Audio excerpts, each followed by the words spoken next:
Okay, hello and welcome to those who've just joined us in the session. It's great to have you with us. So, I think in the interest of time, we're going to get started and kick off the workshop. I think we may have a few more attendees still to join us, but great to have all of you who are here with us today. So, a big hello and welcome to today's training on gender equality in global capital markets. And firstly, just wanted to say a very happy International Women's Day for yesterday to all those who celebrate. So, a well-timed session today to bring us together on this topic. So, firstly, before we get started, just to introduce myself, I'm Fiona from the UN Sustainable Stock Exchanges Academy team. Great to be here with you. And a big thank you, firstly, on behalf of myself and my colleagues, to the Amman Stock Exchange for hosting today's session and bringing us all together. This program is truly a very collaborative effort, as you'll see from the amount of logos involved on the screen there. And so we're very grateful to our partners at IFC, UN Women, Columbia University, and the support from the Luxembourg government as well for helping make today's session possible. So to kick us off, I'm very pleased today that we're joined by Dr. Rasha Gayat, the Director of Planning and Institutional Development at the Amman Stock Exchange. And so a big thank you, Dr. Rasha, for helping us host today's session and for being with us here today. So I'll pass over the floor to you now to open the session. Thank you so much, Fiona. Good morning, everyone. And before we begin, you already congratulated everyone for International Women's Day. Also, I would like to take this moment to congratulate everyone on International Women's Day. Happy International Women's Day, everyone. This important occasion reminds us of remarkable achievements of women around the world and the continuous efforts needed to promote equality, empowerment, and opportunity for all. I extend really my appreciation to all women whose dedication, leadership, and contributions continue to inspire positive change in our societies, and wish everyone a meaningful and inspiring International Women's Day. And regarding this webinar, it's really our pleasure to host this webinar.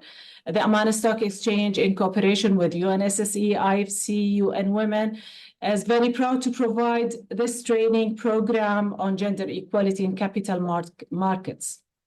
We know that the importance of this training program on gender equality lies in its being one of the 17 United Nations Sustainable Development Goals, which is goal number 5.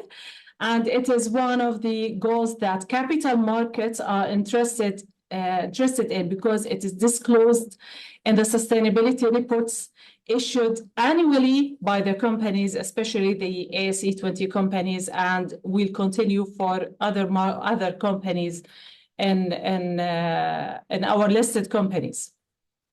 This training aims to build a basic understanding of the meaning of gender equality, identify global principles and local requirements that can guide participants as they embark on their journey to promote gender equality and build awareness of sustainable finance through understanding the financial impacts of gender inequality and improving sustainability reporting, and also identifying the market opportunities provided by these improvements. This training, I'm sure that it is full of data, insightful, and provides practical approaches. The trainers also demonstrated remarkable professionalism and expertise throughout the trainings. These online trainings actually provide ongoing opportunities for skill development and professional growth, which we highly recommend other exchanges also to benefit from in their respective markets. So I wish you all a fruitful webinar and you gather all the information that you need.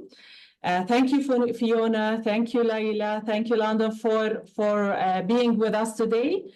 The floor is yours now. Thank you, Fiona. Brilliant. Thank you so much for setting the scene so well for us there, Dr. Rasha, and great to all be together in this training session. Fantastic. Thank you so much. And I'm glad to hear, Asil, thank you for letting us know your sound issue has been resolved. I know a couple of people mentioned they had problems, but thanks to everyone else for confirming that's working okay. Um, I guess those who have sound issues won't hear me now, but yeah, recommend trying a different device if you are having any problems or trying to rejoin it as well. Okay, fantastic. Thank you so much, Dr. Rasha. So I'll now just give us a little bit of an overview here of what we're going to be covering in today's training and introduce our speakers. So today's training is really all around looking at that interface between gender equality and global markets. So you may already know or feel the fact that gender equality can be a sensitive as well as a complex topic.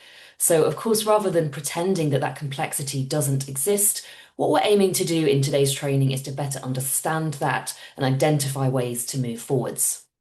So in particular today, we're going to be looking at understanding those different complexities.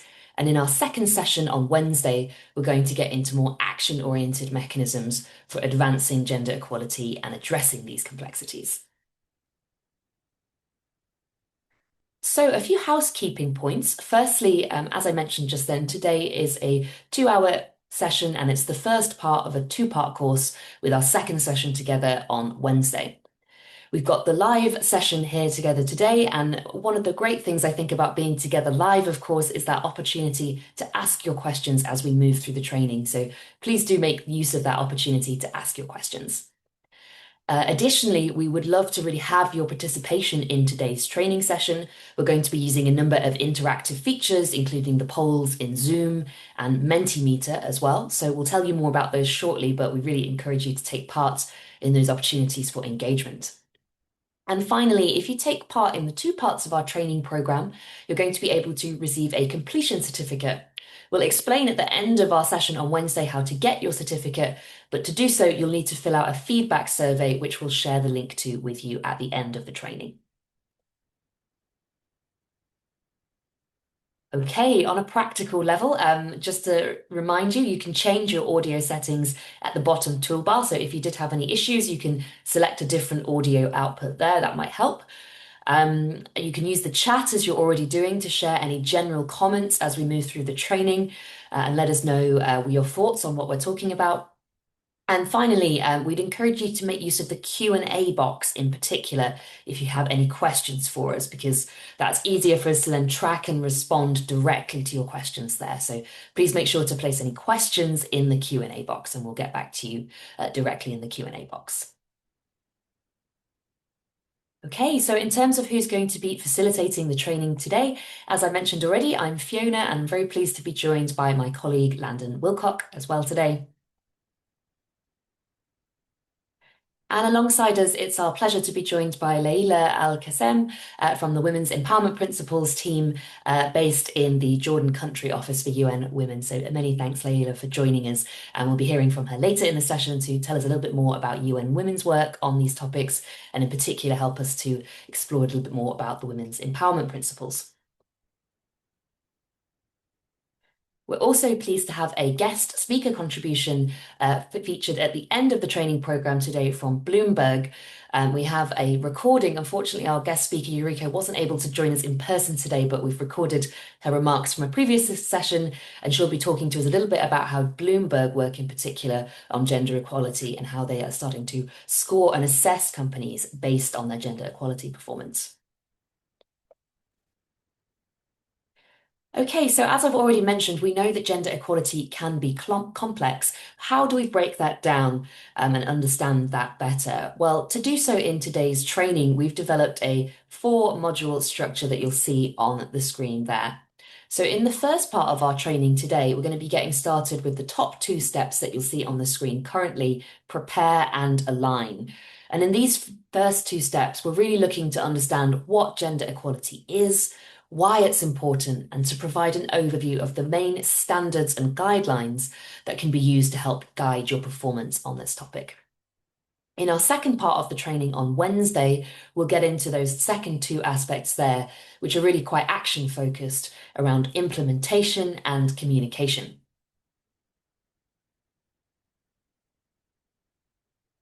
And to help us meet those kind of different objective areas there, we've set two particular learning objectives for today's training to keep in mind. So firstly, we'd like to help you to understand why action is needed for enhanced gender equality.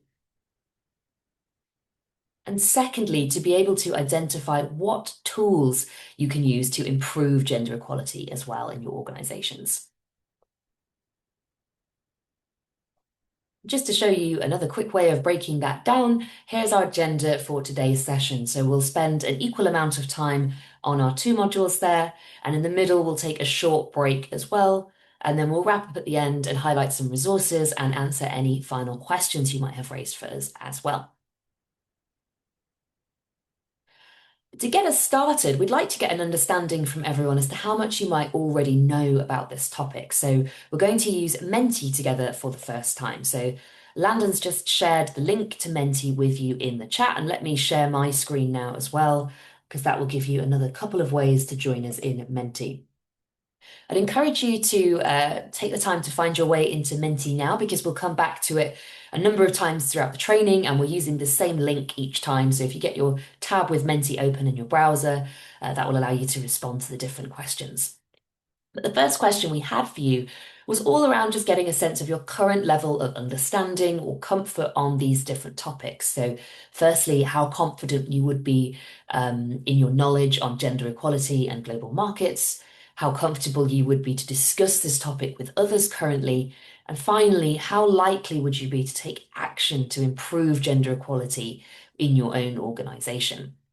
So you can use that sliding scale to rate from maybe not comfortable, completely new to these topics on the left-hand side to maybe very comfortable, already have a good understanding on the right-hand side.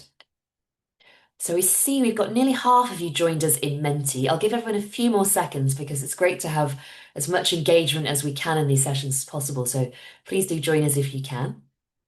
But it looks like from those who've responded so far, generally, I think we've got quite a good level of comfort and understanding by the looks of it. So probably most happy with how to take action in our own organizations. And that's great to hear that perhaps many of you are already doing that. So please do feel free to share your experiences in the chat as we go along. It's always great to hear your practical experiences of what you're already doing. And then maybe feeling a little bit less confident on that connection between gender equality and global capital markets. So that's something we'll definitely get into more in the session today and hopefully help to expand your understanding on that topic. But fantastic. Thanks everyone for letting us know. Okay, so as I said, if you can keep Menti open, we'll come back to that a little bit later. But now let me just go back into the slide presentation.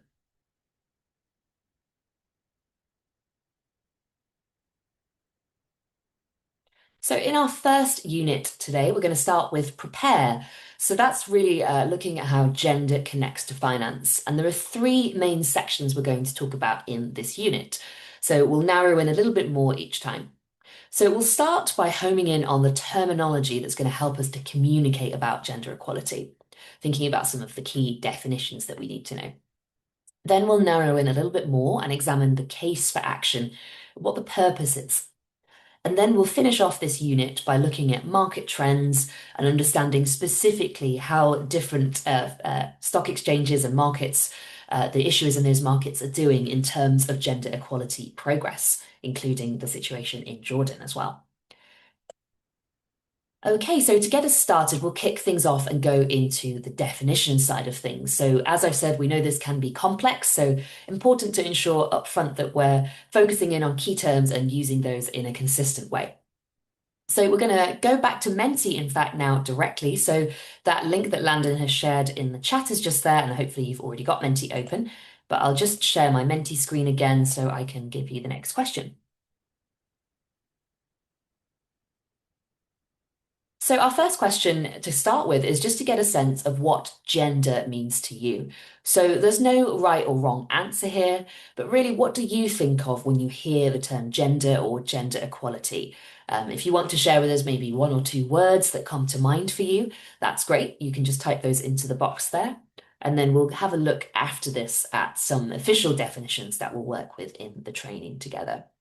I'll give you a moment just to have a little think, and then feel free to share a few words about what you understand currently by gender. So No need to be shy. As I said, we don't know whose answer is whose. It's all anonymous. And as I said, there's no right or wrongs here. So feel free to just share what you think as it comes to mind. Just another name. Okay, interesting. Human beings, identity, roles, sexes, and the male and females mentioned as well. So we have misunderstood. Yeah, it's an interesting point to raise. Definitely power. Essential for progress, work, labels, uniqueness, special. See what else is coming up. Cultural. Indeed. Social identities, differences, variation, identity, I think overall coming out strongest. So that's really interesting. And I think that is a useful word to highlight there. So lots of great thoughts already, stereotypes. And I see all of you already starting to think through some of the points that we're going to be sharing with you in the session. So that's great to see already that you're thinking around the complexities we have in this terminology and this topic. Okay, thanks everyone for sharing those definitions. So we're going to go back to the slides now to look at an official definition for this that we'll be working with. So I'll hand over to Landon now, who'll take us through that section.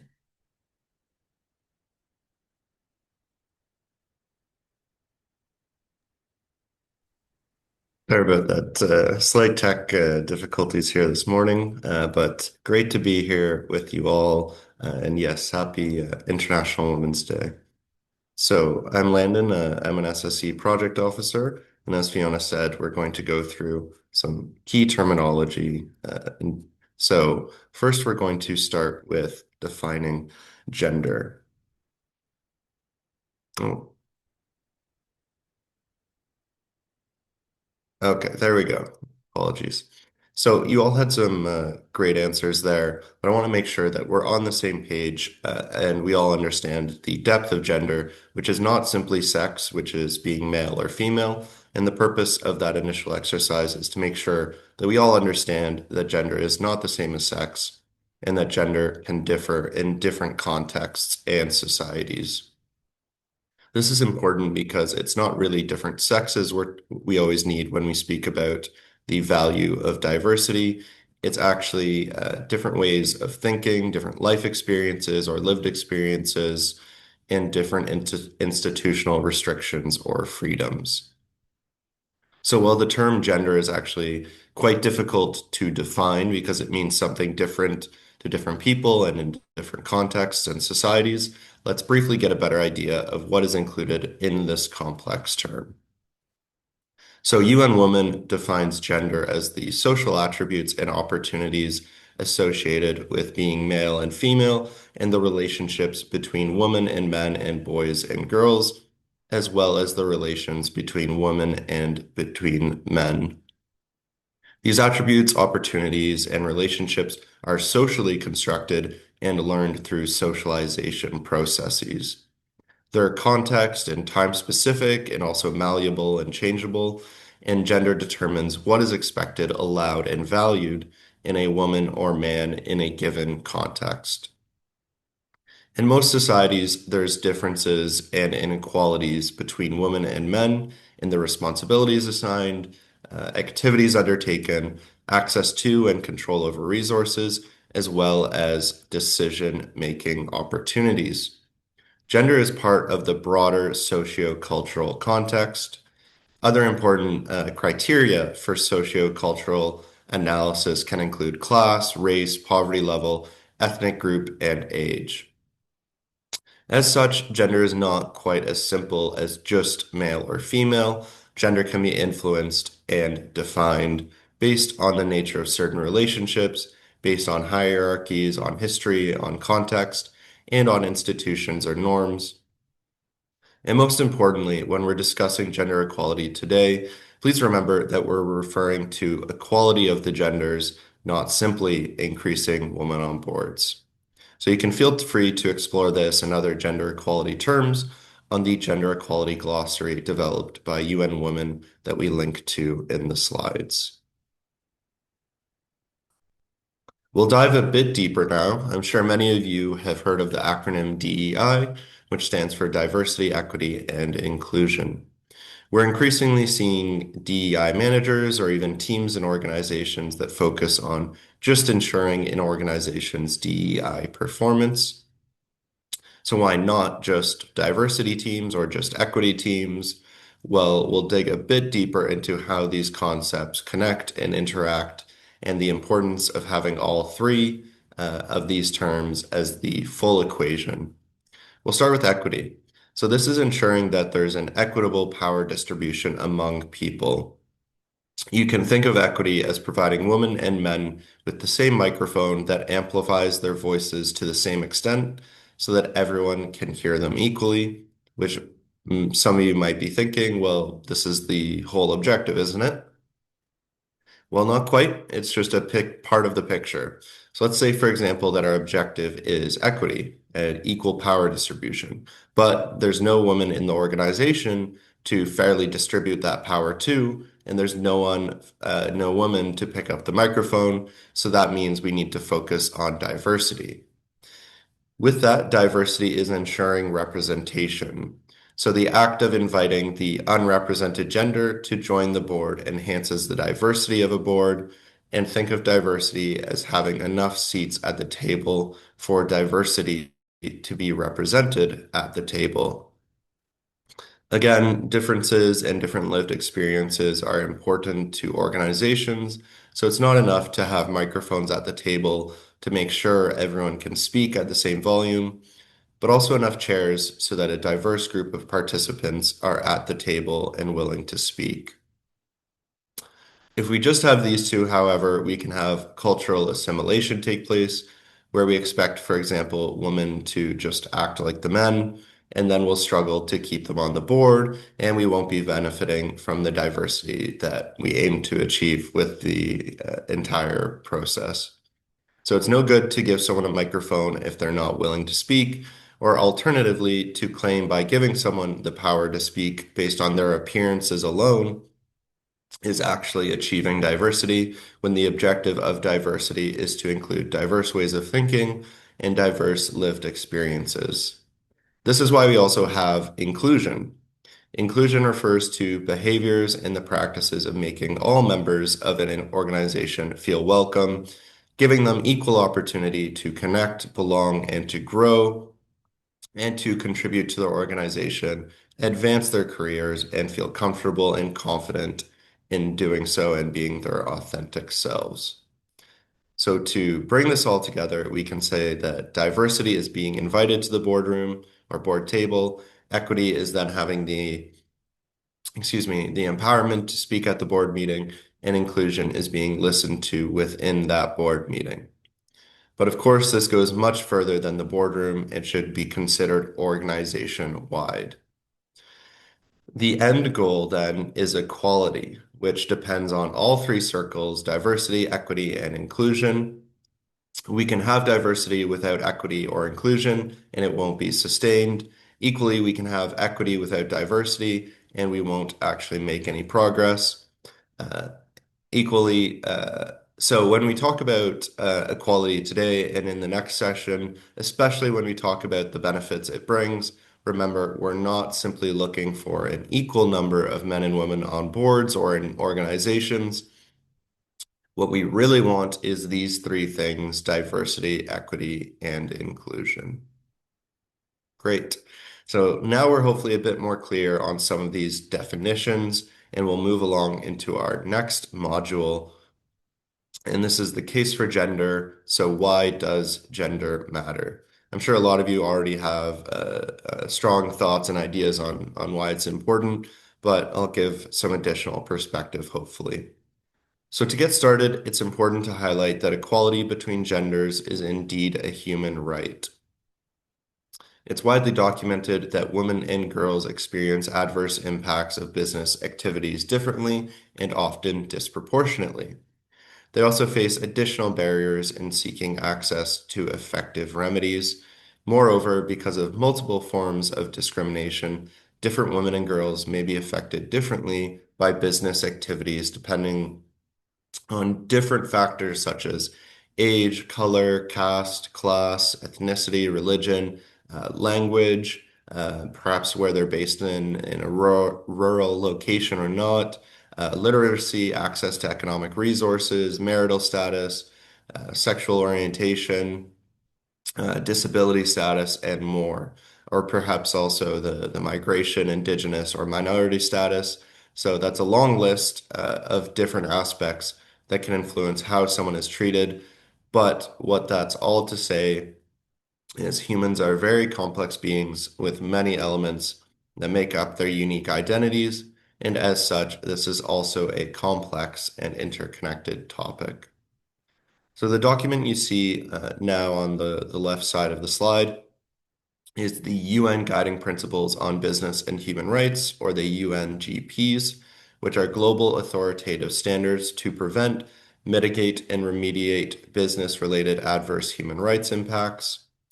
We've flagged on this slide a few of the principles to help us understand the obligations that businesses have. The first principle we highlight here is number 14, which indicates that the responsibility of businesses is to respect human rights, and it applies to all enterprises, regardless of their size, sector, operational, context, ownership, and structure.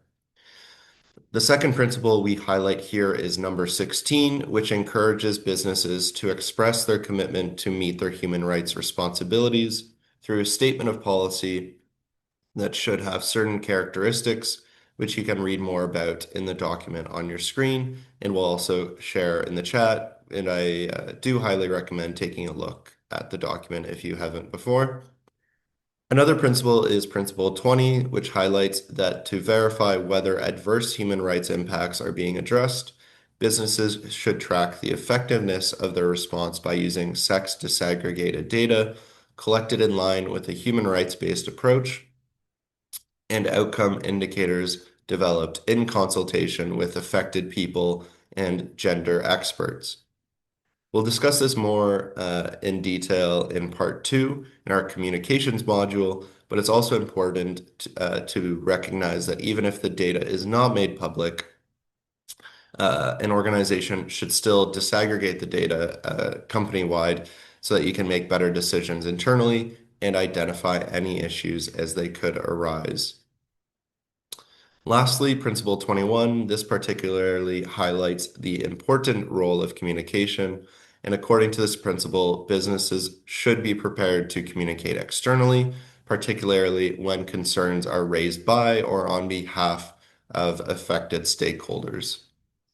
Business enterprises should communicate adequate and easily accessible information to the affected stakeholders regularly, and both the information and the means of communication should be responsive to gender discrimination and the differentiated impacts experienced by women.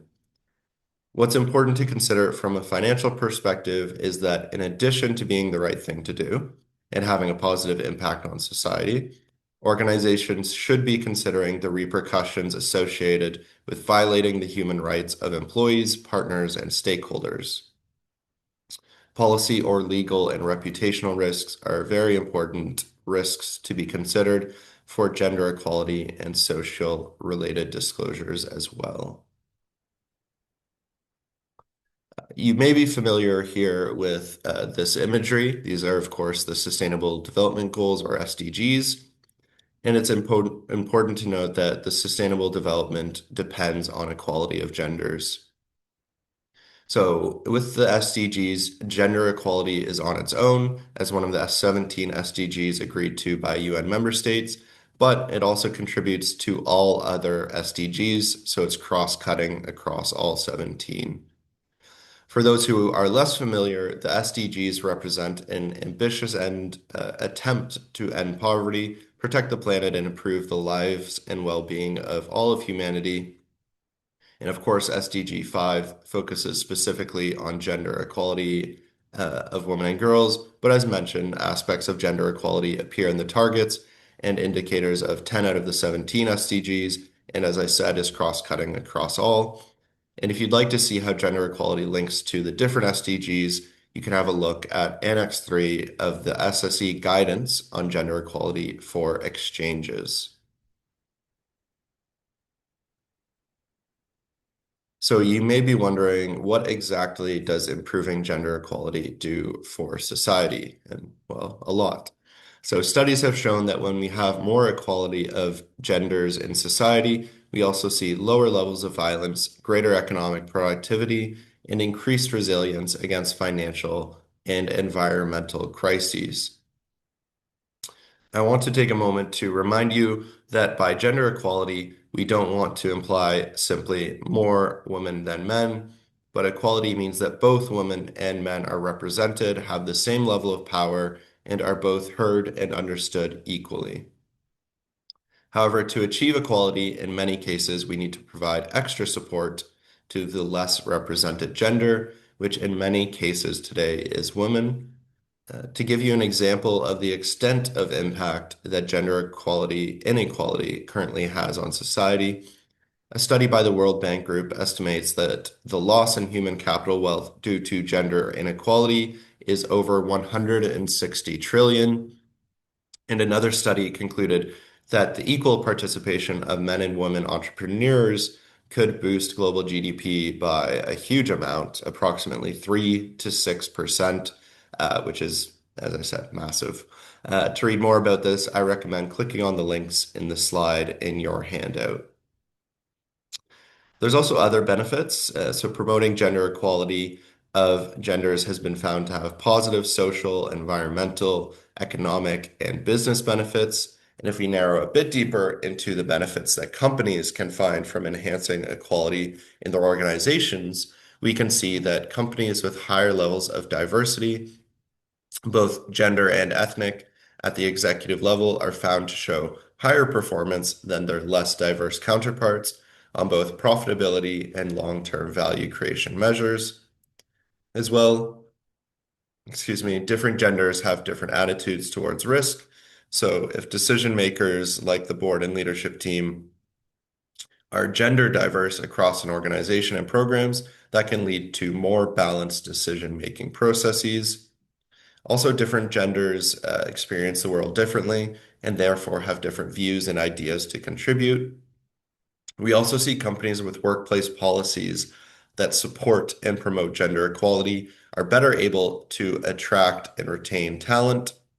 We're also seeing gender lens investments globally continue to increase.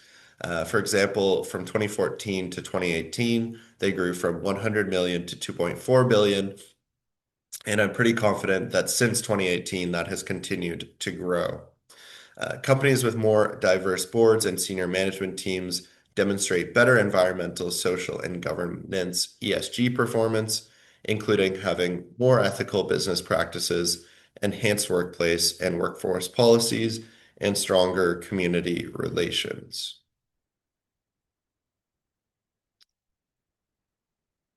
So those were some of the benefits I mentioned, and let's look at just one of the many studies on this topic for a bit more detail about the benefits that diverse companies are seeing. This data comes from a study from FP Analytics, the Independent Research and Advisory Division of Foreign Policy. So the study looked particularly at industries that are traditionally male-dominated, analyzing over 2,300 publicly listed companies around the world and more than 160 in-depth one-on-one interviews and follow-up surveys. So the study finds that companies with more women on their board have on average a higher profit, greater transparency, and higher social ratings. So let's look at the first statistic on profitability. This study found that the companies with the highest percentage of women in management were on average 47% more profitable than those with the lowest.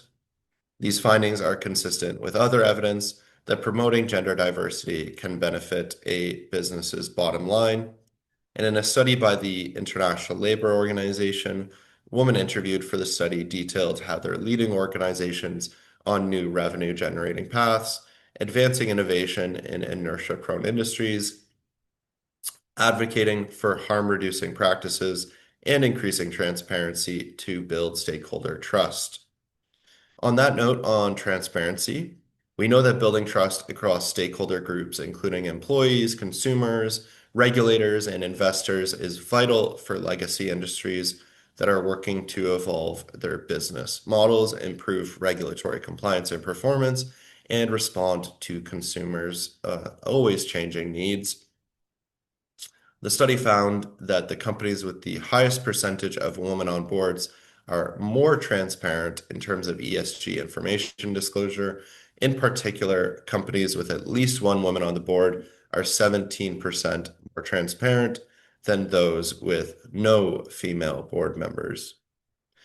Finally, with CSR, the analysis found a positive correlation between gender diversity on corporate boards and companies' social responsibility performance. Women interviewed for the study provided numerous firsthand accounts of their efforts to protect safety and labor rights, integrate community development into the business strategy, and build local capacity and empower women. Remember also that we discussed a few slides ago that diversity and equality can have important societal and environmental impacts. With that, another interesting aspect of the same study was that equality not only had an impact within the company, but also for the environment where it operates. For example, more diverse boards were 39% more likely to reduce emissions. They were 46% more water efficient, and they were 60% more energy efficient than their peers with less diverse boards. In your handout, you can find a couple more studies if you want to dive a bit deeper into this, and we'll also share in the chat a publication from IFC on gender responsive climate governance and the role of women leaders. But with that, I'll turn it back over to Fiona. Great. Thank you so much for that, Landon. So hopefully that section there has really helped us to understand not just how we should talk about gender, but also why we should talk about gender and the real case we have for actually being really beneficial for businesses to act on this topic, as well, of course, as being the right thing to do for society as a whole. Okay, so we're going to now round off this section by having a look at the state of the market and understanding a little bit better how companies globally are currently doing on this topic. So to help us get started with that, we're going to go back into Menti again. So I'll just hit send on that message with the link there. And we're going to have a little bit of a think together about how much progress do you think we've made so far? How far do we have left to go? So the question we have for you in Menti now is, on our current trajectory, in how many years do you think we will achieve gender equality globally? So based on the current rate of progress we see in the world, how long do you think it will be before we have truly reached gender equality? Now, you can move that sliding scale that you see there from anywhere between 0 and 500 years in increments of 10. And so take a moment to have a little guess, let us know what you think before we look at the answer. So, of course, it depends a little bit on the study that you're using, but we'll talk through which study we're using in a second when we show you that answer. So I see quite a lot of people so far who've responded have selected 100 years. And then we've got everything really between, I think, maybe about 70 years up to the whole way to 500 or 300. So ranges of perspective in terms of optimism or maybe pessimism about how far the progress is. So we'll find out in a second which of those perspectives is the the accurate one in terms of what the data is showing us. Overall, it looks like most of you who've responded are thinking somewhere between 100 and 200 years. So I see we just had 20 votes so far, but what have we got? We've got 98 of us in the session, so I think we could do a little bit better than that. So it would be great to have as many of you taking part and interacting with these questions as possible. So I'll give us a few more seconds, and it would be good to get a few more votes if possible, please. Okay, I think we're seeing 300 and 100 overall the most popular responses. So let's have a little bit of a look then at the right answer. So it's 285 years. So those of you that were going on the higher end there, unfortunately, were correct. So unfortunately, indeed, very much still a long way to go before we'll see gender equality at our current rate of progress. And this data point comes from a report by UN Women, which we'll share with you in the chat box, which showed that it would be almost 300 years before we reached gender equality. As I noted, this measurement could differ based on how we measure gender equality and a little bit about our view on how things will progress.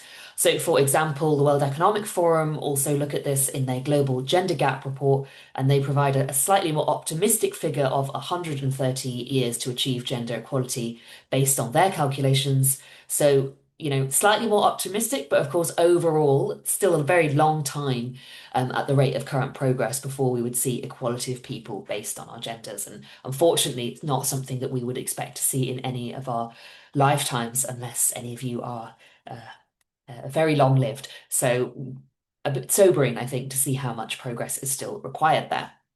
So we have another question now to get a little bit of a sense of how you think your region is doing. So we are going to talk you through some data shortly, which comes from an annual research project that the SSE run to look at the gender equality of leadership in the largest listed companies across markets globally. And so we're going to have a look at the answer here for what we call the Western Asia and Central Asia region in our study, which Jordan forms a part of. So have a think and take a guess at what percentage of CEOs of listed companies in your region do you think would be women based on that study? And so, whilst I'm giving you a moment to have a think about that, just to talk about this point a little bit more, you might be familiar with an American study that went viral a few years ago that indicated that fewer large companies in the US were run by women than by men specifically named John. So, really, a indicator that there's a long way to go still in the US as well. And among chief executives of S&P 500 companies, for each female CEO, there were four men named John, Robert, William, or James. So that's the picture in the US, but let's have a think about how we think that would compare for your part of the world. So most of the responses, I think, so far are looking somewhere between kind of naught and maybe 17% of CEOs of listed companies being women. Few people have gone a little bit higher, but maybe overall, definitely under 30%. So the correct answer is only 3%. So unfortunately, even lower than I think many of you guessed there. So yeah, quite a small amount of female CEOs currently. We're going to look in a second at how that compares to other markets as well in our data. So that's 3% of CEOs being women in the region. And so the second question we have for you in the second piece of data we'll look at is the number of board seats which are held by women. So have a think, do you think that would be lower or higher than the number of female CEOs now that you have seen that, women CEOs were 3%. Do you think you would have a similar number of board seats held by women? Do you think that could be slightly higher? Let's have a second and have a little think about that before we show you the data. Okay. So a few people have, I think maybe now knowing the 3% CEOs, a few people have gone a little bit low again here and maybe between, 2 or 3%. A few people thinking it could be higher, anything up to 20 or 40%. So a little bit of a range, but maybe a mix of whether we think it could be lower or higher than boards. So let's have a little look at the right answer now. So it's 9% for board seats, so a little bit higher than that picture for CEOs. Of course, there are more seats on a board, so more opportunities perhaps for women to play a role there.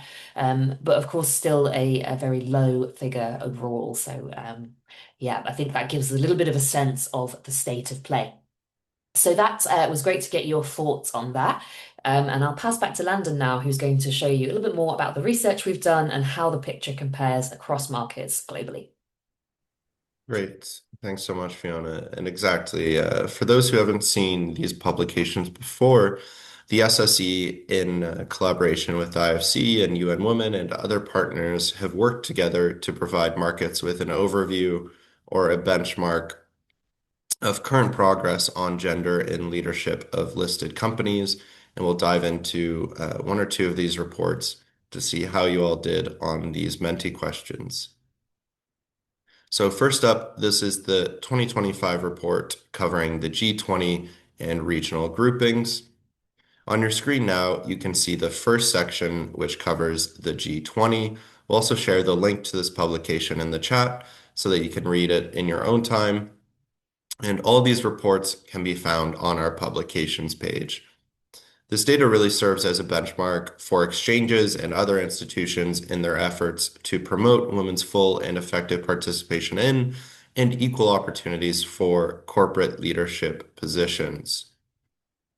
The first table that we see on the screen shows that the average percent of boardroom seats held by women in the G20 is currently 25%, and this is an overall positive trend line. We've done this report now for 5 years, and we've seen it go from 20% up to 25%. So that is progress. It is slow progress, but it is progress. And we only see a couple markets in this year going down from the previous year. And in case you can't see it, the top five exchanges are Euronext Paris, London Stock Exchange, Italy with Italiana, and Australia. It's also worth noting that given that the France leads the leaderboard in the G20, France does have a regulatory requirement for women on boards, with 40% of board seats to be women.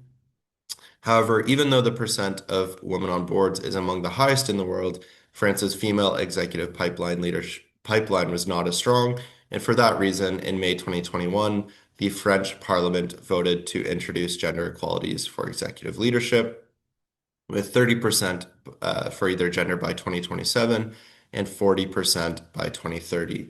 I also want to note an interesting thing is that often we're asked, are mandatory requirements essential? Well, the next one, London Stock Exchange, is voluntary, but we'll get a bit more into that later. So we can see many countries improving slightly each year. We also see quite a few sliding backwards. And one note I want to make is that on all male boards, so only 6 markets in the G20 have no all male boards among their top 100 issuers. LSEG, ASX, Canada, South Africa, USA, NASDAQ, and Japan. And there's a lot of all male boards with a number of them, I believe 7, in the G20, with more than 20% of the top 100 issuers having male-only boards. We'll look now beyond just the G20 with some regional data.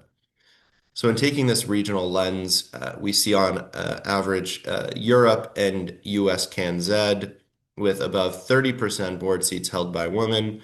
That's followed by Africa with 25%, Southeastern Asia with 22%, Eastern Asia, which is dominated by China with 3 exchanges, and then Japan and Korea with 17, Latin America with 16, and then Western Asia with 9. So we'll look a bit more at the regional lens here.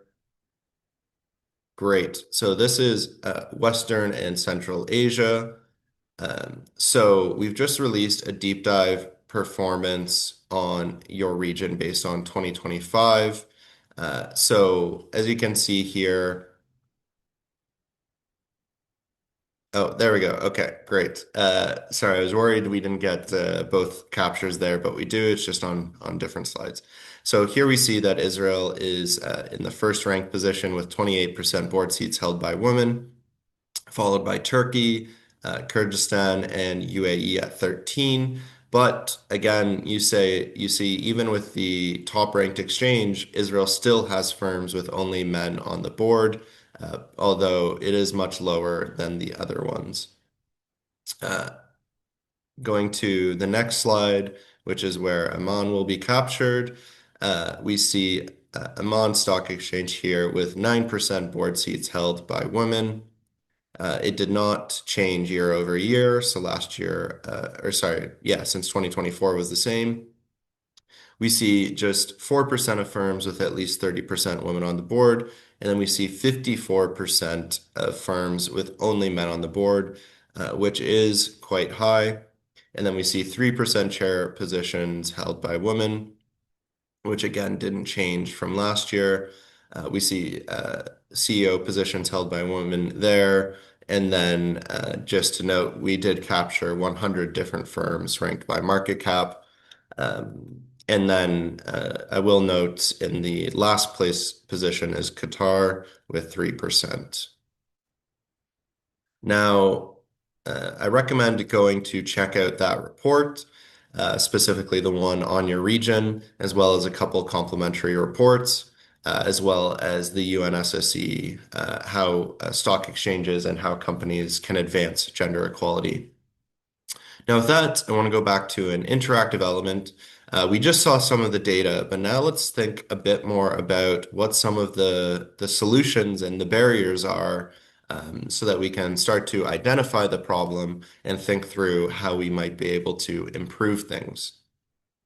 So, using the chat, let's discuss what you think might prevent a company in your region or beyond from advancing on these particular metrics. So, if you can type in the chat, what do you think might be the barriers preventing progress to see more women in leadership positions? So, please feel free to put in the chat what you think might be some of the barriers.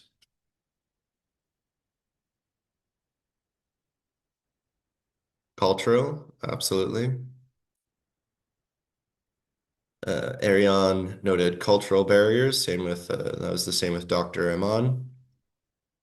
A lot on culture. No concrete regulations. Okay, that's interesting. Yep. Uh, Companies want women with experience on boards. That's a great point, Greshna. It's a bit of a, I want to say, chicken and egg problem of women may not be able to get the experience on boards without the opportunity. But then the boards want women who already have experience. But if the woman can't get their foot in the door, how can they ever get on that experience, right? More cultural family commitments from Amira. Very good point. Work-life balance, religion, lack of mentorship and networking. That's a good one. That's often not brought up, but it's very important. People development. Okay, absolutely. Social responsibilities, triple burden. Yep, absolutely. A lot of great answers coming in. I'll give a few more seconds and then we'll have to cut it off there. More work-life balance, literacy, informal networks, I'm seeing an interesting one here, or think doing more to favor women to woman leadership is unfair to male. That's a really interesting perspective from Ruby. Absolutely. Imposter syndrome, glass ceilings. Okay, apologies. We'll leave it there, but those are a lot of good answers. Man control issue. Yep. Okay. Thank you everyone for that participation. That was great. A lot of really good answers. So in addition to the structural obstacles faced by women in the general workforce, such as unequal regulatory environments, lack of workplace flexibility, and conflicts, excuse me, between work and family obligations, like the triple burden someone noted, there are specific barriers that narrow women's leadership paths and can cause the drop in representation at the top, which we just saw. This is really where we dive into the complexities of this topic. So I do recommend reviewing these on your own time, but in the meantime, I'll try to go through a few that were not mentioned, but I think a lot of these were mentioned. One that I don't recall seeing for an example of a barrier facing greater equality in corporate leadership was limited availability of sex disaggregated data and inconsistent reporting practices. So not doing that can make it difficult to measure progress or understand the extent of the gender gap. In turn, that can create challenges in identifying effective interventions.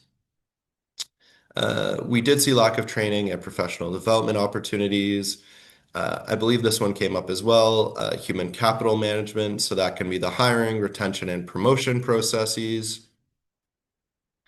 I think I saw this one on biases and stereotypes that suggest women do not have the characteristics needed to lead, such as logical thinking and decisiveness, or creating a double bind in which women are expected to be nice or competent, but they can't be both.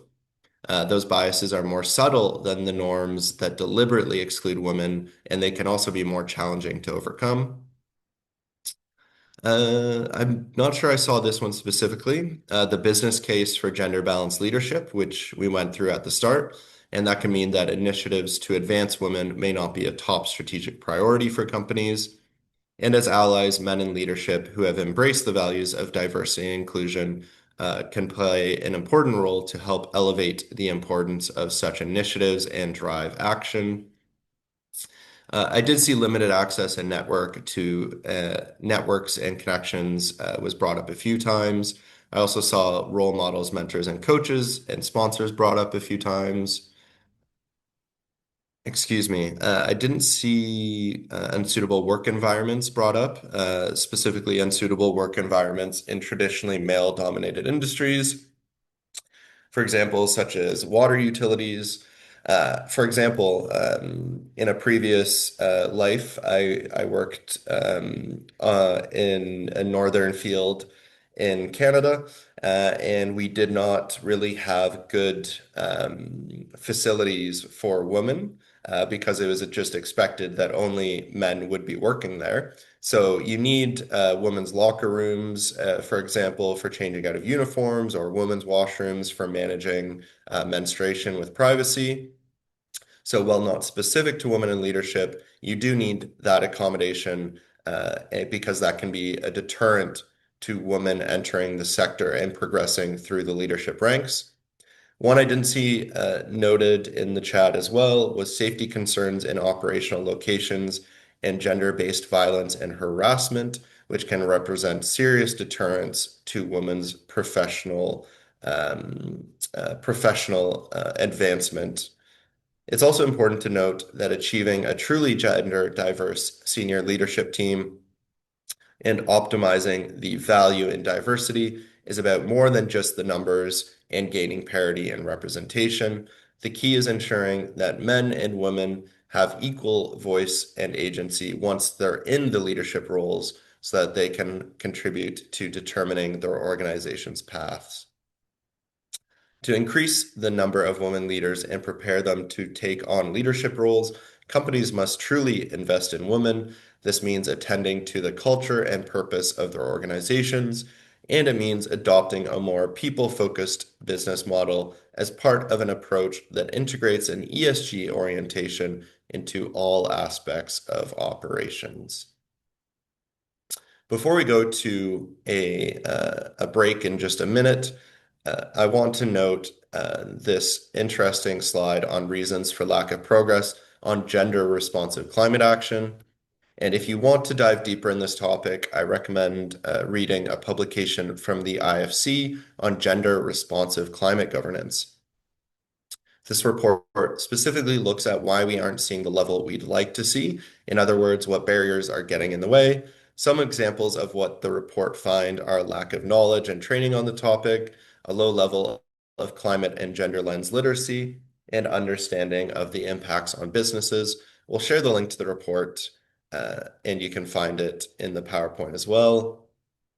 With that, I know already today was a lot of information, so we're going to take a brief pause. Please feel free to grab a drink or perhaps take a quick stretch, have a cup of tea, and feel free as well to ask any questions you may have using the Q&A box too, and we will reconvene in just 5 minutes.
Welcome back.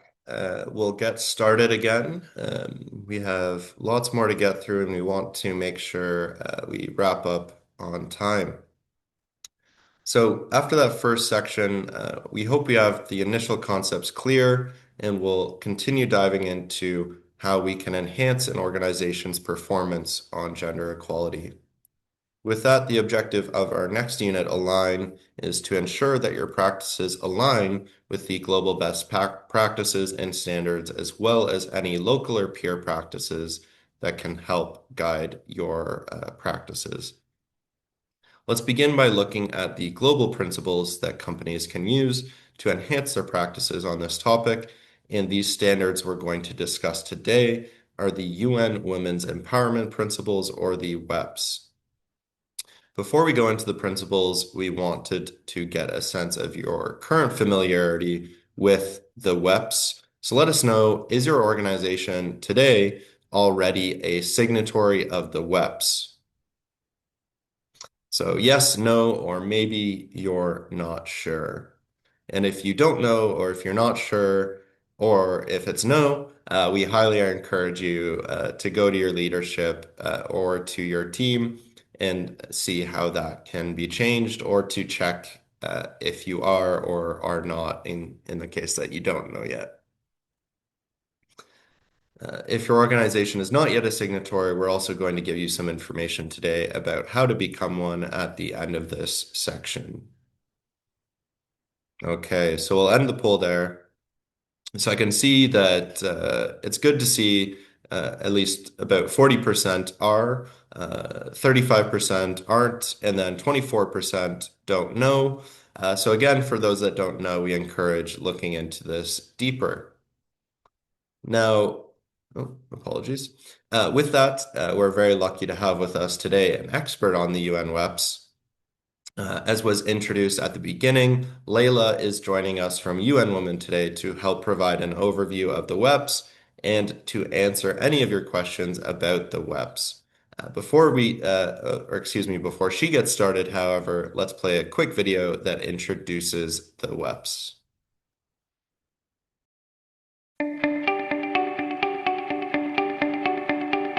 Think about the impact of a signature. Think about the magnitude of a global movement. Think about the difference you can make and the power of transformative change. By signing the Women's Empowerment Principles, you can galvanize your shareholders and stakeholders to drive change in the workplace, marketplace, and community through a framework of 7 principles. Brought to you by UN Women and UN Global Compact, the Women's Empowerment Principles are a roadmap for business sustainability, innovation, and productivity. Businesses by the thousands and in every sector are becoming part of this world-changing movement to advance gender equality. Businesses that become models for attracting talent, entering new markets, serving their communities, and measurably improving the bottom line.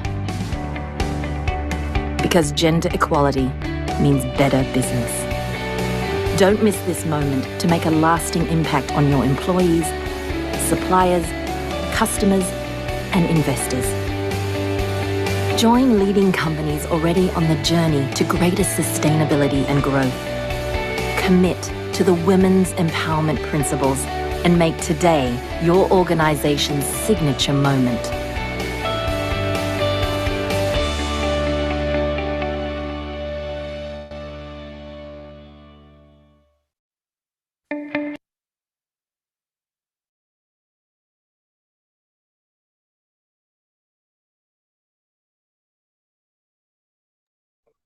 Great. Hopefully that video gives a brief introduction, but we'll turn it over to you now, Layla. Thanks so much. Thank you, Landon. I'm happy to see some web signatories here and non-signatories as well. I hope you can use this time to either refresh your memory on the WEPs or learn about the WEPs. I'm Layla Al-Qasim, and I'm the Women's Empowerment Principles and Private Sector Specialist at UN Women Jordan Country Office, and I'm delighted to be a part of this training to go over the Women's Empowerment Principles, in short, WEPs, with you. With raising importance of ESG, many companies are realizing the importance of gender equality, yet many are unclear on how to concretely advance gender equality and women's empowerment.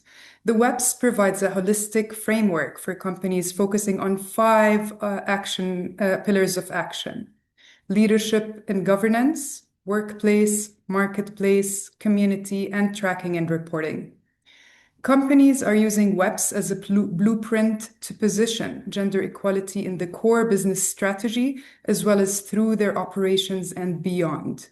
Companies joined the WEPS community to make a public commitment to gender equality and women's empowerment on a global platform, and to embark on the WEPS journey, access tools and resources, and engage with UN Women. I'll go over the 7 principles of WEPS very briefly. These principles are not organized in sequence of importance, yet grouped in different pillars where it makes logical sense. Companies are signing on to the 7 principles of the WEPS when joining the WEPS. The first principle is on governance, strategy, and gender-responsive leadership. It builds a foundation of the WEP's work. It requires the CEO's commitment and buy-in from the executive team to make gender equality a whole of organization priority. We are not only talking about appointing more women here in senior leadership. Rather, CEOs and executive teams commit to leading the implementation of the WEPs by making gender equality and women's empowerment a top strategic priority. The second, third, and fourth principles focus on the workplace pillar, from respecting human rights to adopting or amending policies to remove discriminatory behaviors and biased stereotype practices, to equal pay for work of equal value, sexual harassment policies, and providing training on gender equality for all employees. The fifth principle focuses on the marketplace pillar. A lot of WEPS signatories are working on internal changes, but we are encouraging companies to go beyond. Companies can influence their marketplace by investing in women-owned businesses, procuring from gender-responsive companies and women-owned businesses, as well as creating gender-responsive marketing practices and more.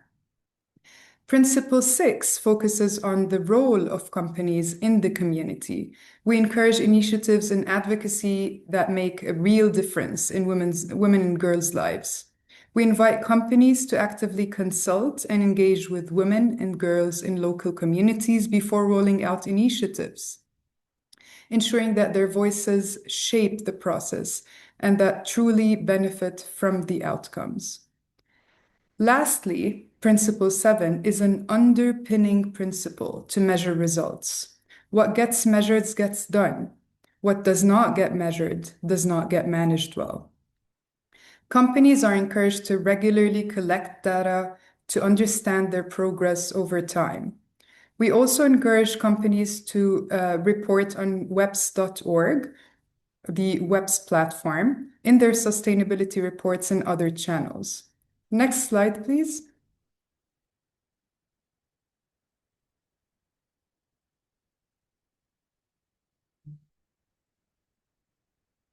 Thank you. This slide shows you where the WEPS signatories are based. The map illustrates that WEPS is a global agenda. CEOs from over 12,000 companies in all industries in more than 180 countries have made public commitments to the WEPS. We're proud to share that Jordan has been maintaining its position as the lead in the Arab states in terms of the number of companies that have committed to the WEPS, with 264 WEPS signatories. Next slide, please. Thank you. Becoming a WEPS signatory is about going on a journey to achieve gender equality rather than a checkbox of exercises. Companies need to work on engaging internal and external stakeholders and make ongoing and meaningful progress. When doing so, we encourage companies to tackle deeply rooted systematic inequalities rather than just taking the easy road with ad hoc activities. The image in the slide shows that steps after committing to the WEPs and being accepted into the WEPs network. So after the consideration and signing stage. Although the WEPs journey is a journey of 6 stages, we'll be focusing now on the journeys after the consideration and signing stages. Let me explain what this really means. Activate. Activate is where your commitment becomes action. By developing a strong action plan with clear goals and clear performance indicators, your company can turn intention into measurable progress. This step begins with honest reflection, understanding your strengths, knowing where you stand, identifying areas of growth, and addressing gaps. Through the WEPS self-assessment tool and the creation of your WEPS action plan, you lay the ground for lasting impact on gender equality across your business. Here, we encourage WEPS signatories to take the gap analysis tool to assess where they stand when it comes to gender equality and women's empowerment. The next step is engage. Engagement is about broadening your impact. As part of the WEPS community, you have the opportunity to involve your employees, business partners, clients, and customers in building a gender-inclusive ecosystem and value chain. By fostering dialogue and collaboration, you extend the reach of commitment beyond your own community, driving change that is collective, sustainable, and transformative. The next stage is sustain. Sustaining progress means ensuring accountability by tracking results, by collecting gender statistics and gender disaggregated data. By communicating your progress, sharing experiences, and reflecting on lessons learned from active and engaged stages, your company reinforces its commitment to gender equality and women's empowerment while inspiring others to do the same and follow through your steps. Next is report. Transparency and accountability are key to sustaining progress on gender equality and women's empowerment.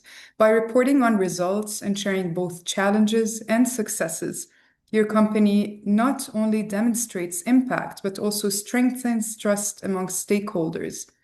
As you lead by example and scale your efforts, you inspire peers across industries and geographies to take action.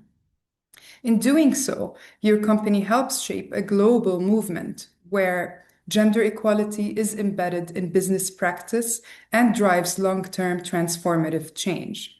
This may sound like a difficult process, but don't worry. At UN Women, we offer a wealth of tools, over 200 tools and resources to guide your companies on how to work on the WEPs. Next slide, please. Thank you. How can you become part of this WEPs community and WEPs network? Your company needs to be legally registered. We accept companies from all sectors, sizes, and ownership types.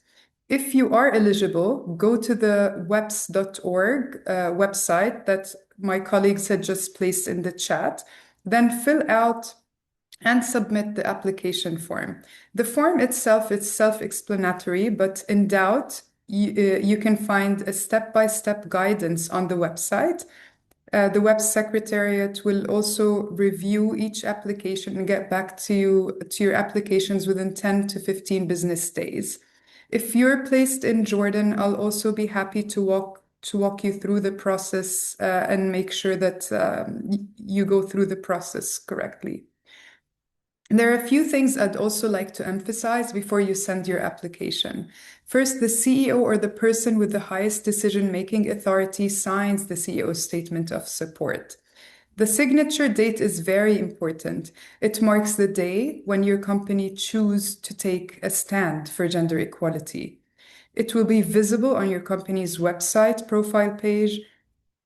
Having endorsement of top leadership, whether the CEO, managing director, or chairperson, ensures that the commitment is not only symbolic, but also backed by influence and vision needed to drive meaningful change.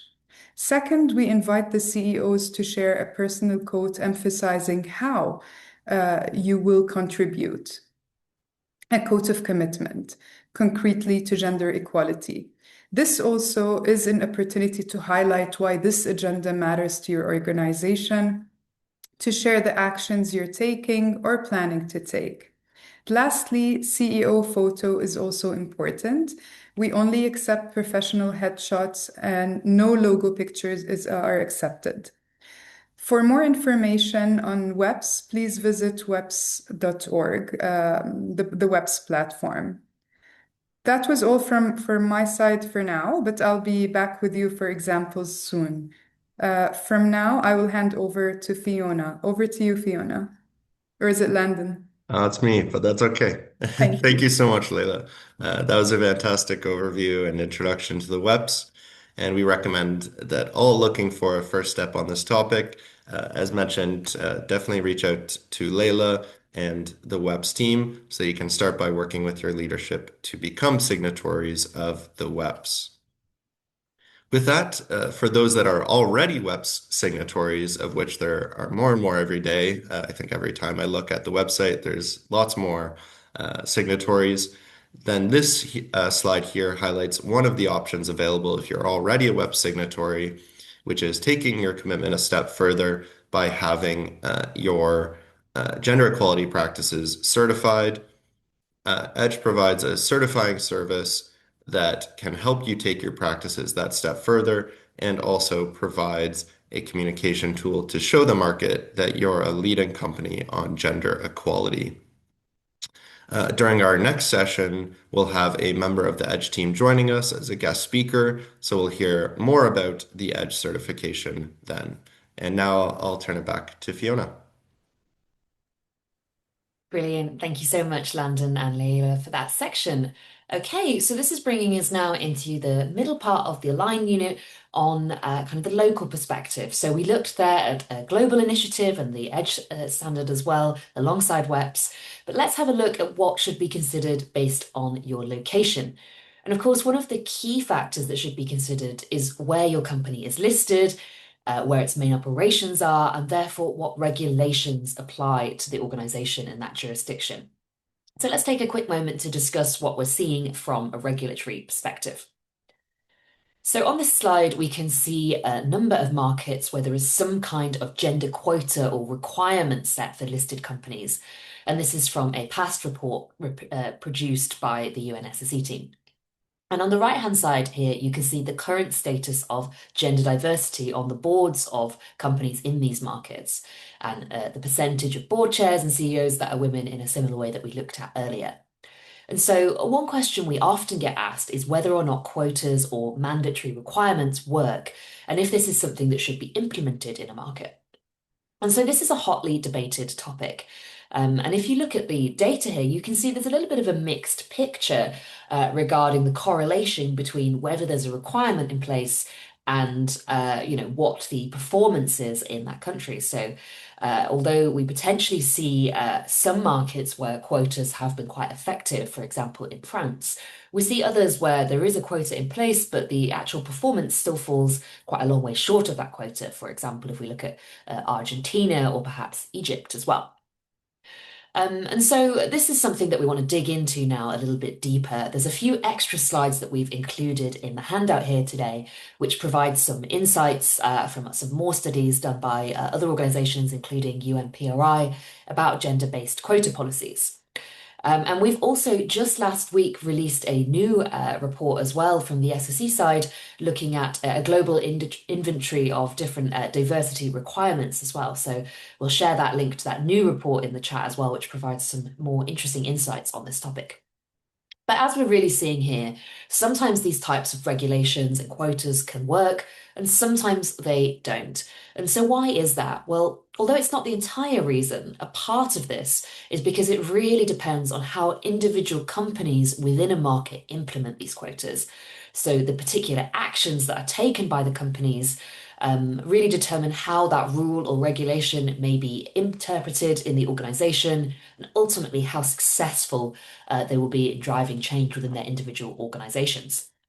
So to help us explore this point a little bit better, we're going to come down to the company level now and play a bit of an exercise or role play together, looking at how a company implements its policies and how that could affect the outcomes.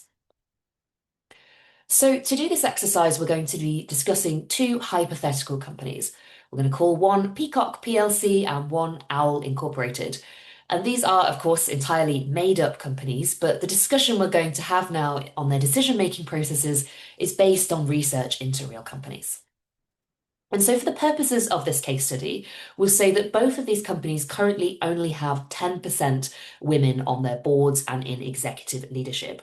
But they do both have a much closer parity or equality in terms of representation of women and men in more operational level positions in the organization.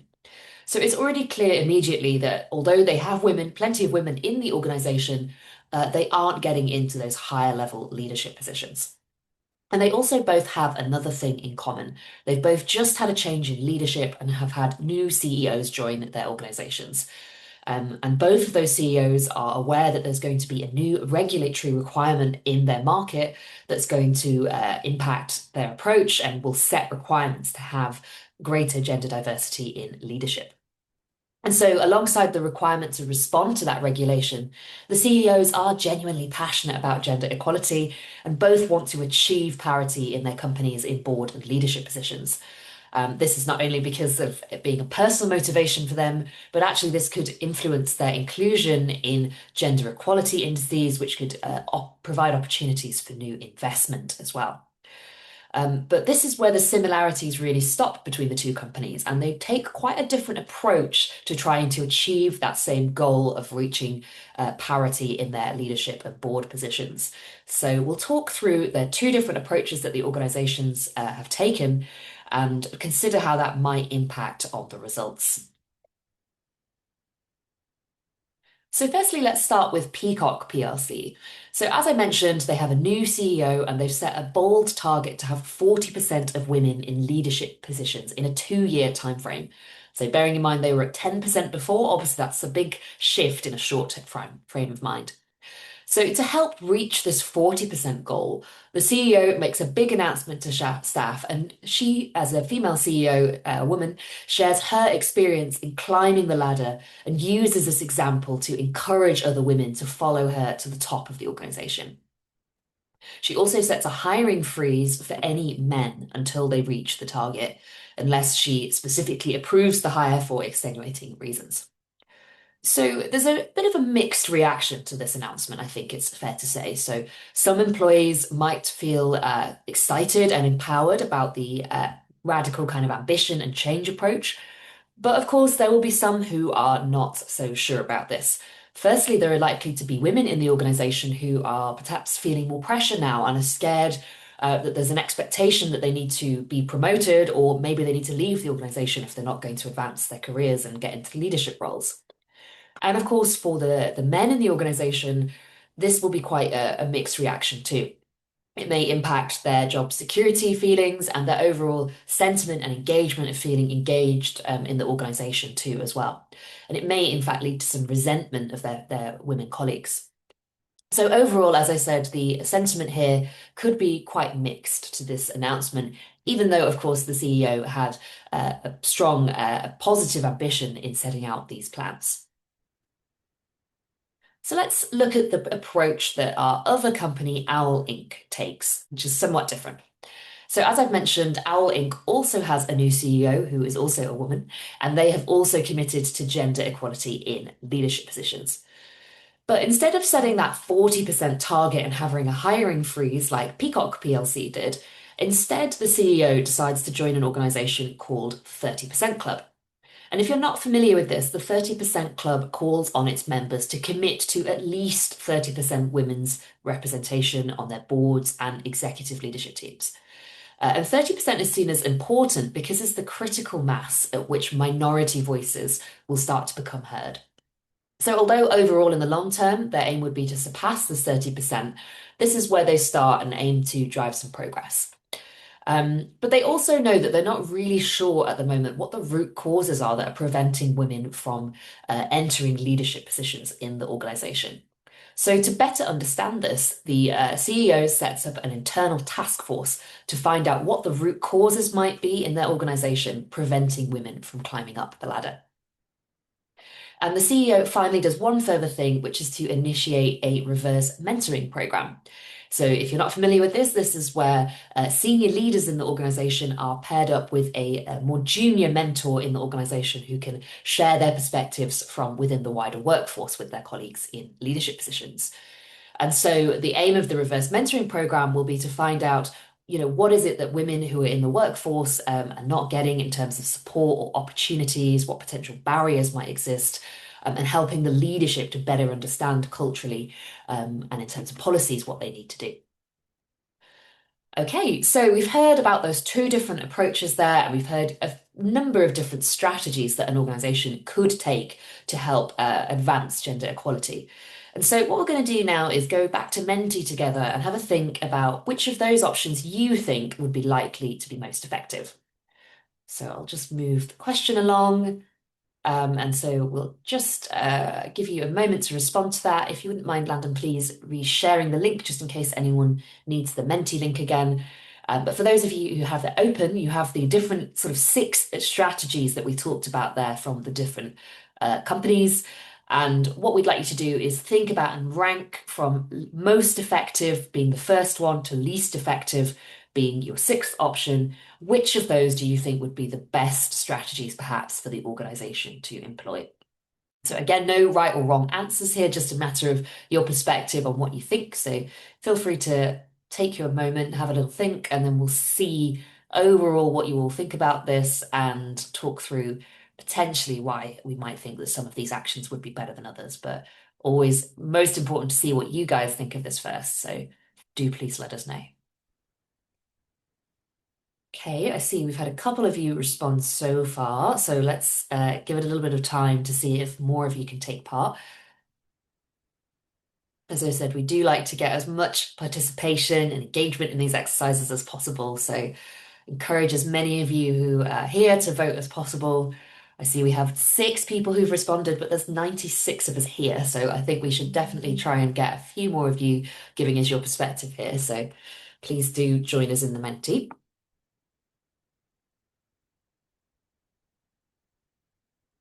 Okay. Give it another 10 to 20 seconds or so, see if we can get a few more of you to vote, and then we'll start to talk through what you guys think.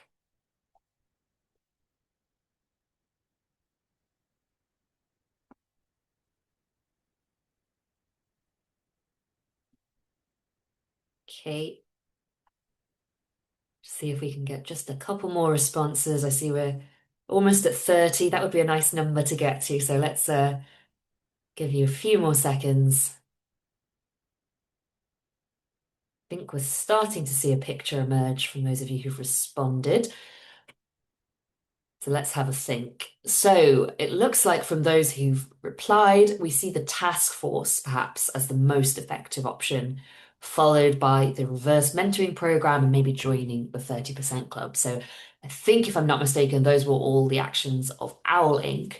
And then the ones from Peacock PLC regarding sharing examples, setting a higher target, or having a hiring freeze were ranked perhaps as the less effective options. So yeah, I think really interesting to get your thoughts here. And I think definitely we would agree that creating a task force is a really good starting point, because unless you really understand what those root causes are that might be preventing better equality in the organization, you won't necessarily put in place the right measures to tackle those. So absolutely. And I think alongside that, that's where the reverse mentoring scheme can be very powerful, because it helps to unearth some of those potential barriers that might exist, and also just culturally enable your leaders to better understand perhaps what might be impacting their colleagues in the wider workforce and preventing challenges here. And of course, if we have an existing, potentially quite male-dominated or leadership team, for them to actually understand at least the perspectives of their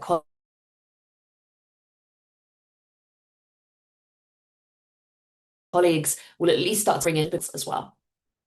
But yes, I think we would agree as well that perhaps having hiring freezes and potentially quite radical targets that are not accompanied by an understanding of the root causes on their own could be challenging. So I think what's important to say here is that many of these measures in the right circumstances could be effective, but what's really important is that organizations take a holistic approach and perhaps don't take a knee-jerk reaction to set a hiring freeze or a target without really understanding what the barriers are that are there in the organization or what actions they plan to take to achieve that target as well. So thanks everyone for voting with us in that exercise. Okay, so we probably already have a sense of this, but let's now go back to the slide presentation and we'll have a look at how this could have played out for our two companies. I think probably you already have a sense perhaps of where we think the best options may lie. So if we start with Peacock PLC, and if we remember, they were the organization that set the hiring freeze and shared the kind of role model experience of the CEO, as well as setting that 40% target. So what we would expect potentially to happen here is that they do potentially see some progress after setting a quota and having the hiring freeze in terms of absolute numbers of individuals in leadership positions. But of course, the challenge here is that Peacock PLC didn't take the time to understand the underlying issues that were the root cause. And so ultimately, in the long term, it's unlikely to be a very sustainable approach. Because they would have demotivated a lot of colleagues in the organization, maybe men who felt that they had no opportunities to progress their career in the organization. And also, they didn't understand some of the other issues that were present in the organization that might prevent women from sustainably staying in those leadership roles. So, for example, they had some issues in their workplace culture, their benefits packages, some unconscious biases among their leadership colleagues that ultimately meant those women who came into leadership positions weren't necessarily given the equity to speak. They weren't necessarily felt included in the way that they needed to be. And so overall, it took them then longer to start to fill the positions that they had, and they weren't necessarily always hiring the right candidate for the job as well. So ultimately, we might see that some significant challenges for the company here.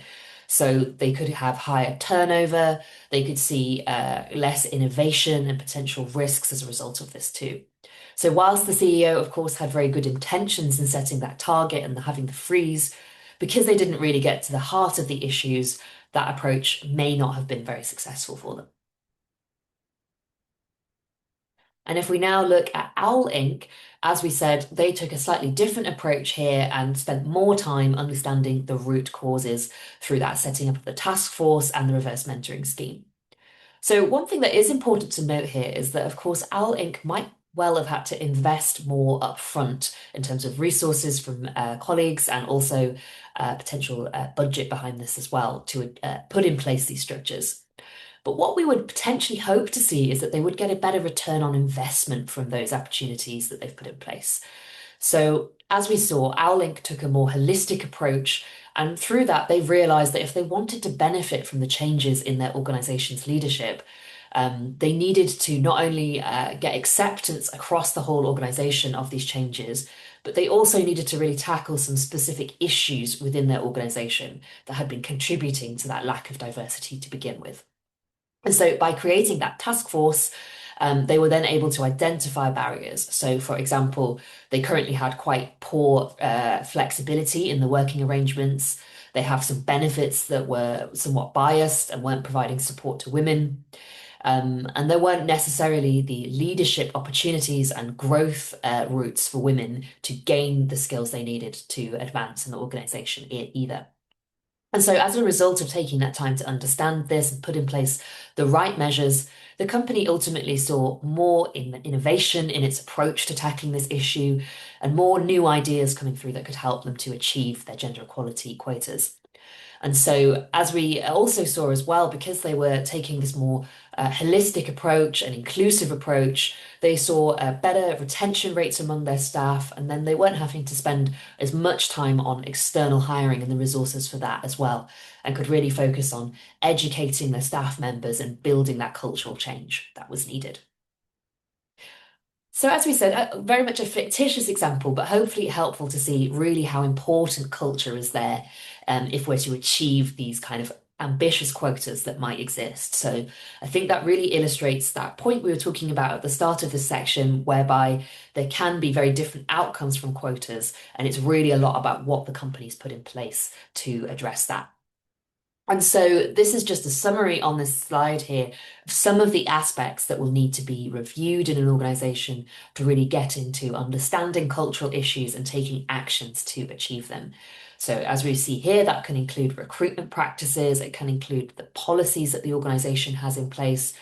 And some things that organizations may want to do to tackle this will be to conduct reviews and really get to the heart of the problem by taking reviews on gender pay practices, the unconscious bias approaches in the organization, etc., and really ensuring that their leadership understand these issues and set that right tone from the top in terms of how they communicate this.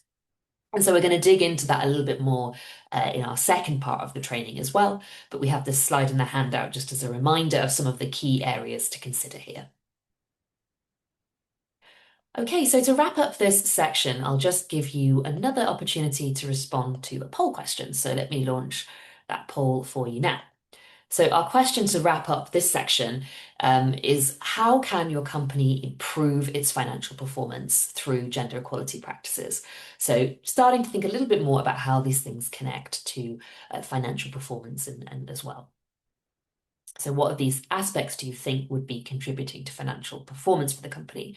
Is it implementing policies? Is it creating all women boards? Collecting gender disaggregated data? Maybe only promoting women until you reach parity, or setting gender-based targets? So which of these do you think will be most effective to contribute towards the organization's long-term performance? Okay, let's give everyone a few more seconds to have a think about that before we show you the right answers. Maybe another 5 seconds or so, just in the interest of time. And we'll close the poll there and show you the results. So it looks like most people were right here. You selected options 1, 3, and 5, which indeed are all things that we would definitely advise are good practices to put in place to help support long-term performance for the company and tackling this in a holistic way. But I think what's important to emphasize here is that we would recommend doing all 3 of these things together. So for example, if you just put in place gender-based targets, but you didn't have the policies to ensure that women are staying in those roles or the data to better understand what was happening, then you might be missing the root cause of the problem. And that really speaks to that diagram that we were talking about earlier that Landon talked us through about those different aspects of diversity, equity, and inclusion, which all play a really important role in achieving equality. Okay, great. Thank you for that, everyone. So let me just close the poll for you there. And we'll now move into the final unit of this module. So we've started looking there at the global and the company level, but let's focus in on some peer practices in particular from different companies. And so I'll pass back over to you here, Leila, to talk us through this section. Thanks, Fiona. So I'll be sharing some examples here for implementing the WEPs by WEPs signatories. In the workplace, a leading bank in Sweden tackled the gender pay gap across its 16,000 employees in Estonia, Latvia, Lithuania, and Sweden. To ensure fairness, the bank introduced a job evaluation system that is regularly updated and compared roles across the organization. This approach allowed them to measure and monitor pay equity effectively. The bank's initiative is backed by close monitoring and regular reporting, which has strengthened transparency and accountability. The next example I'm going to share gives the lessons learned to allow to always remember the importance of consulting with stakeholders and also keep cultural context. A textile manufacturer in Pakistan invested large amounts of money to provide an on-site childcare facility for their workers to use, as a majority of the factory workers were women with young children requiring childcare. Yet, they found out that no one was using the facility. The company then consulted their employees and found out that standard norm in the community was for children to stay home with their grandparents, who are the main caretakers. The company then changed its approach, and instead of offering subsidized childcare, which was welcomed by their employees. So they offered subsidized childcare instead of the actual space within the company. Now, moving to marketplace examples, a financial platform in the US had a goal to boost the amount of lending for women entrepreneurs, especially from small businesses, providing them greater economic resilience and independence. They created a specific fund that looks into improving the flow of capital to women-owned businesses and lowered their cost of capital. Another example is a group of companies from the global watch and jewelry sector, from brands and suppliers across over 18 countries, participated in a gender-responsive procurement pilot led by UN Women. As the first industry-wide effort to embed gender equality in supply chains, the pilot mapped key gaps in procurement, moving from the company-level pledges to collective actions. The initiative sets a precedent of how whole industries can transform global supply chains to advance gender equality and women's empowerment. The companies are currently pursuing the second phase of the pilot, where we are also co-creating supplier questionnaires, codes of conducts, and a lot more. And now for my favorite two examples from Jordan. The first one is about promoting shared care in a non-traditional sector. A woman-owned manufacturing company operating in the heavy machinery industry, a sector that is traditionally dominated by men, has taken proactive steps to promote gender equality and shared caregiving responsibilities. The company expanded their paternity paid leave from 3 days to 3 weeks and introduced annual family days to encourage share care work and strengthen family bonding in parallel. The company is actively working to increase women's participation in the industry by promoting women's employment in this non-traditional sector. Another example that covers advancing inclusive workplace policies through the WEPS Gap Analysis tool, a bank in Jordan conducting the WEPS Gap Analysis tool and identified a gap in its health insurance policy. Women employees were unable to enroll their families in the company's health insurance scheme, while male employees could. Following the assessment, the bank took immediate action to review and revive its policy, investing in inclusive insurance coverage that allows women employees to enroll their families. This reform contributed to higher retention rates among female employees and strengthened the bank's commitment to advancing gender equality in the workplace. Next slide, please. Thank you. The WEPS Secretariat offers a wealth of tools, as I mentioned earlier, more than 200 tools that can help you and in your WEPS journey. We have various case studies, templates, thematic guides, learning models, and more that help you to be one step closer to your gender equality goal. Here are some key WEPS tools that you can access. First, the Gender Action Plan model, which is a roadmap for the process of developing a gender equality and women's empowerment action plan. In combination with the WEPS Gender Gap Analysis tool, it helps the company embed gender equality into its strategy, operations, and we provide a gender action template for those interested in creating one. Next is a gender responsive recruitment checklist. It has been developed to guide companies to practice gender-responsive recruitment. It can also be used for your in-house HR department as well as for outsourced recruitment firms and headhunters to guide your company towards more inclusive recruitment. This is only available for WEPS signatories. The gender-responsive procurement assessment tool also helps companies to advance gender equality in their marketplace by helping them assess if their procurement policies and practices are gender responsive.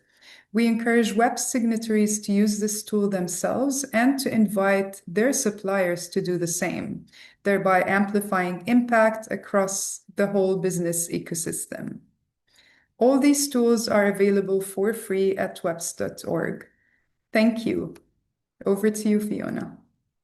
Great. Thank you so much for that, Leila. Great overview of some really good examples there and some excellent resources for companies to take forward. So we'll pick up talking a bit more about some of those in our next session on Wednesday as well. We did have a question in the chat. If there's any links you could perhaps share to any of the particular case studies you discussed, that would be really helpful.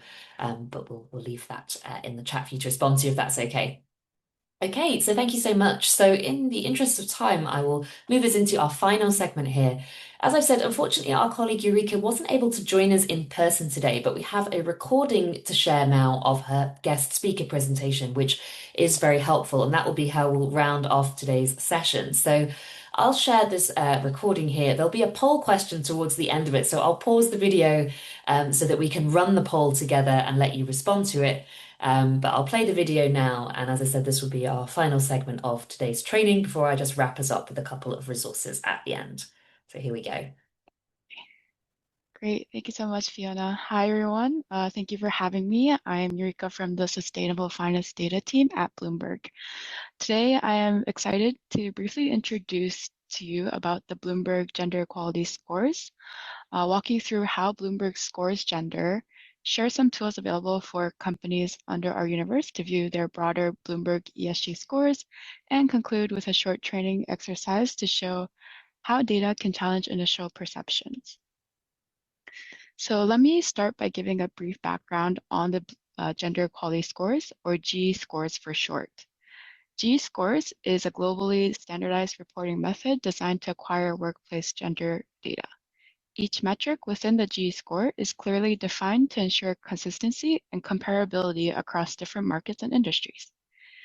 The metrics used to assess gender equality have been carefully selected through a combination of research and internal review by our team.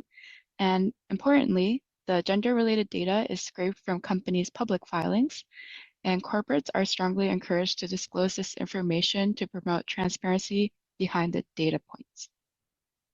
So diving into the G scores taxonomy, it is broken down into three main issues: leadership, talent pipeline, equal pay, and inclusive culture. These are further split into sub-issues, which you see on the middle right-hand side, which are constructed of similar types of data fields, such as percent women on the company board, percent women in senior management, gender pay gap data, and etc.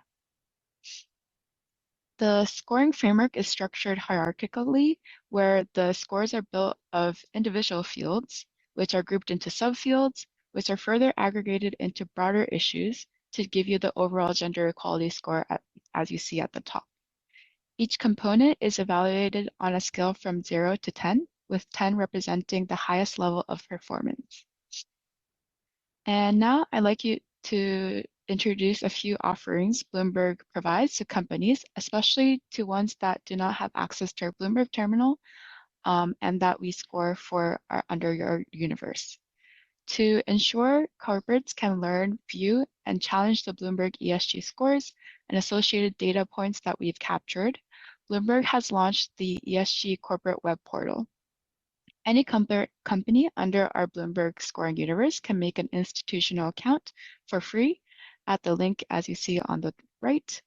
And upon logging in, corporates can gain a better understanding of the Bloomberg ESG scores, review what ESG data has been collected from companies' public filings, challenge any data points by submitting the correct value with the public report, which will be reviewed by our Bloomberg data team.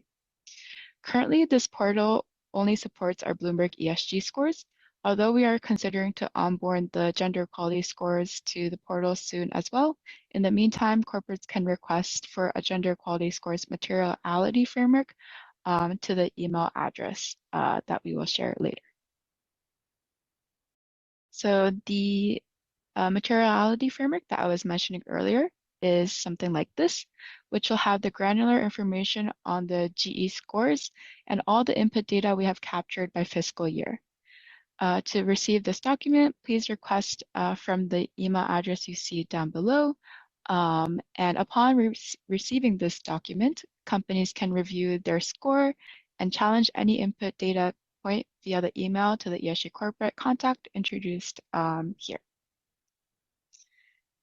So now I'd like to shift gears and go over a simple case study together to give you a better idea of what all of this means and investigate how data can challenge initial perceptions.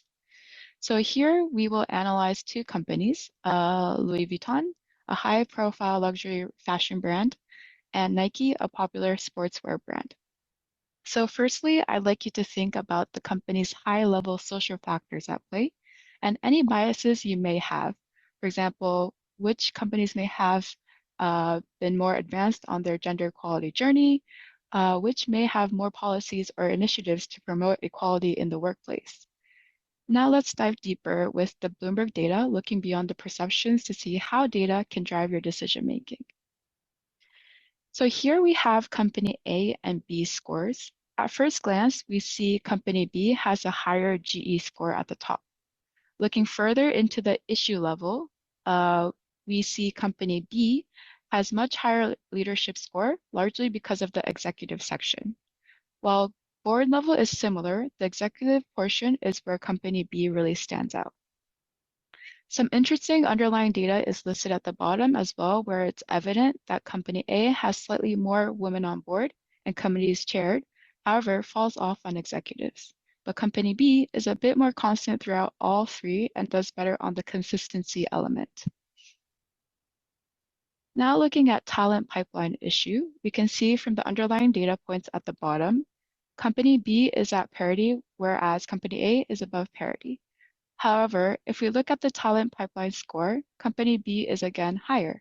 This is mostly due to company A being flagged for not disclosing data values, whereas company B is transparent for all data points. And lastly, looking at the last pillar, equal pay and inclusive culture issue, or the benefits available in that company. Again, for the overall play and inclusive culture score, we see company B is doing slightly better than company A. For this issue, most of these data points are binary, as in yes or no, where 10 means they have a policy in place and 0 means they don't have that policy in place. So for example, if you look at the anti-sexual harassment training, backup family care are areas we see the biggest difference, but both do not disclose much information on parental leave, which would be a big impact in this area as well. So now I'd like to take a quick poll. Please answer if you think company A, which had a lower gender equality score, is either 1 for Louis Vuitton or 2 for Nike. Okay, let me just pause the video there so I can share with you the poll. So take a quick moment just to have a think and vote on which of these you think was company A from the data that Eureka talked through there. A tricky question perhaps, but we'll see what option you guys think, and then we'll get Eureka to show us in the video what the right answer was before we just wrap up quickly. Okay, I'm going to keep it very quick in the interest of time, so I know we've only got a final moment left. I'll end the poll and share the results there, but it looks like most of you thought that company A was Nike. So let's see what Eureka has to tell us here.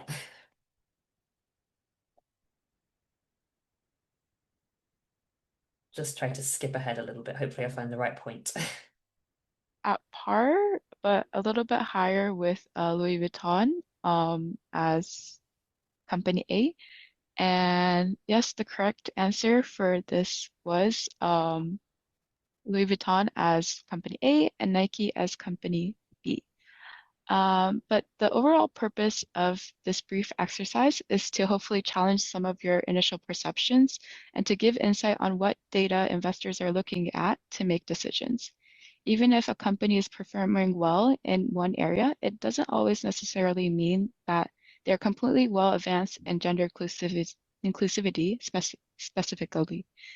So I like to conclude with a powerful quote: "You can't manage what you don't measure," highlighting the importance of more data transparency can help analyze and make improvements in the company's gender equality space by being face-to-face with the data. I hope you found that interesting, and if you have any questions, feel free to get in touch. Great. Thanks everyone for that. So Eureka, as I said, unfortunately was not able to join us in person, but we thank her very much for her contribution there. And if you'd like to access Eureka's presentation or refer to any of those contact links that were mentioned, you can find the slides on the SSE website. I know we're up to time now, so I'm going to very quickly just wrap up the session. I will just mention that to get your certificate for taking part in the training, you'll need to join us for the second part of our workshop on Wednesday. So for anyone wondering about that, please do join us on Wednesday and you'll be able to get your certificate after that session. But we hope that you've enjoyed kicking off the training program with us today. You'll find the contact details for all of our organizations on the slide handout, as well as our guest speaker. I'll ask Landon to quickly reshare in the chat the Menti link. We have a quick question to get your sense there of how confident and comfortable you're feeling on this topic. I see those who've responded are definitely showing higher levels of comfort now, so that's great to see. And as we close out, just to say a final thank you, as I said, to Eureka, to the SSE official supporters who make our work possible, and of course, for today, a particular thank you to the Amman Stock Exchange for hosting today's session and bringing us all together.